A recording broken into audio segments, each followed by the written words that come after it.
बिस्मिल्लाहिर्रहमानिर्रहीम, अस्सलाम वालेकुम। लाखों करोड़ों दुरूदो सलाम मोहम्मद मुस्तफ़ा सल्लल्लाहु अलैहि वसल्लम और आले मोहम्मद पर। मैं हूँ उमर दराज गोंदल और आप मेरा यूट्यूब चैनल देख रहे हैं। नाज़रीन, मामला ये है कि आज पहली बार रूस ने उन ठिकानों के ऊपर बमबारी की है जो अमरीकियों के ठिकाने हैं, और ये पहला ऐसा मौका है कि बराह रास्त उस जगह को टारगेट करके उन्होंने ये पैगाम दिया है कि अब वो बराह रास्त अमरीका और नेटो के साथ लड़ाई के लिए भी तैयार हैं। ये जगह जहां पे आज कार्रवाई की गई है न सिर्फ अमरीकियों का ठिकाना है, बल्कि ये नेटो का भी स्टेशन रहा है और नेटो की भी यहां पे एग्जिस्टेंस होती है, उनकी प्रेजेंस होती है। मैं आपको बताना ये चाहूंगा कि कौन सी ऐसी जगह है पोलैंड की सरहद के करीब आज जो रशियंस हैं उन्होंने मिसाइलों की बारिश की है। ये कितनी बड़ी कार्रवाई है, पहले नंबर के ऊपर ये बताऊंगा, और फिर दूसरे नंबर के ऊपर चल के मैं आपको इस सिलसिले में ये बताना चाहूंगा कि कीव जो दारुल हुकूमत है वहां पे घुमसान की इस वक्त लड़ाई शुरू है, घुमसान का रन पड़ा हुआ है और कीव के अंदर आज सुबह से मुसलसल धमाके हो रहे हैं। लेकिन उससे डाइवर्ट करने के लिए जो यूक्रेन की हुकूमत है वो उससे अलग बात कर रही है और उसके अलावा अपने शहरियों से कहा है कि तस्वीर ना लगाई जाएं, वीडियो शेयर ना की जाएं, क्योंकि जो रशियंस हैं वो ट्रेस कर रहे हैं उनसे फौजियों की जो पोजीशंस हैं उस हवाले से वो कार्रवाइयां कर रहे हैं। आगे चल के मैं आपको ये बताऊंगा कि रूस ने जो असलहे सप्लाई की लाइन है, यानी जो मुख्तलिफ ममालिक यूक्रेन को असलहा दे रहे थे, रूस ने उस सप्लाई लाइन को भी काटना शुरू कर दिया है। वो कह रहे हैं कि सिर्फ यूक्रेन नहीं, यूक्रेन को सपोर्ट करने वाले भी हमारे उतने ही दुश्मन हैं, हम उनके खिलाफ जो है बिल्कुल रुकेंगे नहीं। फिर मैं आपको फ्रांस और जर्मनी ने जो प्यूटन से कॉन्टैक्ट किया है खासकर सीज फायर के लिए, उस हवाले से जो प्यूटन ने उनको जवाब दिया है मैं वो भी आपको बताना चाहता हूं, जिसपे अब यूरोप ने उम्मीदें अपनी खत्म कर ली हैं, ये मामला हल नहीं होगा। और आखिर में मैं आपको बताऊंगा कि एक अहम एयरपोर्ट के ऊपर आज रूस ने अटैक किया है। ये कॉन्टिन्यूस दूसरा दिन है कि उन्होंने इस एयरपोर्ट को टारगेट करके जो आमदोरफ्त का निज़ाम है, जो नकलो हमल का निज़ाम है यूक्रेनियों का, उसको बहुत ज़्यादा डैमेज किया है। ये डिटेल्स आपके सामने रखेंगे, लेकिन अगर आपने अभी तक चैनल सब्सक्राइब नहीं किया और आप चाहते हैं कि आपको मुस्तनद और बरवक्त खबरें मिलती रहें तो हमारा चैनल सब्सक्राइब कर लीजिए, बेल आइकन के ऊपर क्लिक कर लीजिए ताकि हमारी आइंदा आने वाली वीडियोस बर वक्त आप तक पहुंच रहे।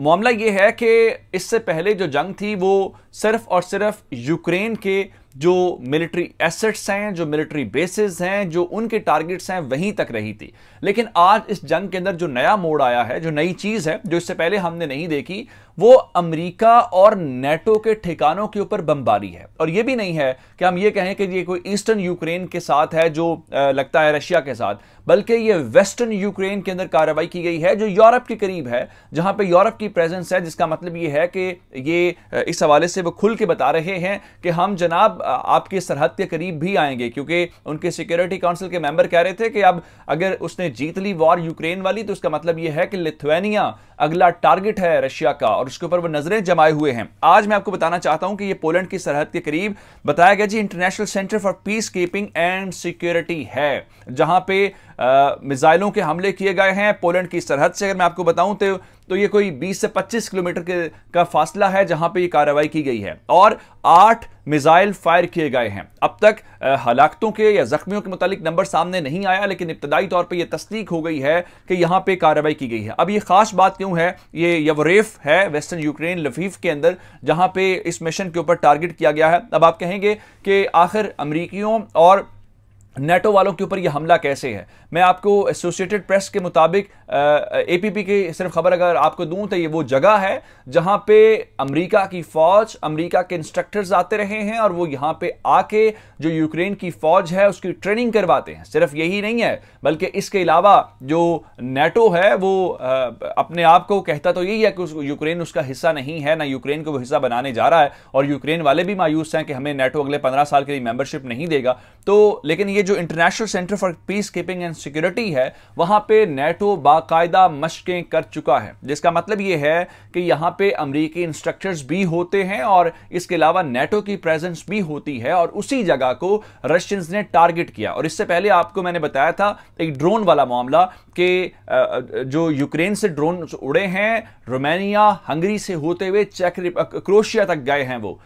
इसका मतलब यह है कि अब उसकी नजरें वो बार बार इस जंग को थोड़ा सा जो यूरोपियन बॉर्डर है उसकी तरफ लेके जाना चाहता है। ये जो हमले अभी मैं आपको बता रहा हूं ये लफीफ वाला, ये भी वेस्टर्न यूक्रेन वाला है जो आपको यूरोप की सरहद की तरफ मिलेगा। तो अब इसके ऊपर अमेरिकन का और नेटो वालों का क्या रद्द अमल आता है उसके लिए हमें इंतजार करना पड़ेगा। लेकिन असल जो इस वक्त मार्का चल रहा है जनाब वो कीव के अंदर है। कीव दारुल हुकूमत है। आज सुबह सवेरे से ही वहां पे मुसलसल धमाकों की आवाजें आ रही हैं और जो रूस की फौज है उसको टारगेट कर रही है। अब इस हवाले से जो ज़ेलेंस्की हैं उन्होंने एक बात की है। ज़ेलेंस्की ये कह रहे हैं कि जनाब आप सफ़ाए हस्ती से मिटा के यानी मलिया मेट करके ही कीव के ऊपर कब्जा कर सकते हैं, इसके अलावा कोई ऑप्शन नहीं है। और लेकिन ये जो धमाकों की आवाजें हैं वो अपने शहरियों को ये कह रहे हैं कि ये रूस के हमले नहीं हैं। हालांकि हमारे पास इत्तलात ये हैं कि धमाके हो रहे हैं और मुसलसल जो फजाइया है वो वहां पे कार्रवाइयां कर रही है। तो इन्होंने ये बताया कि जो इनका मिसाइल डिफेंस सिस्टम है जो अमेरिका ने दिया हुआ है, जो यूरोप ने दिया हुआ है,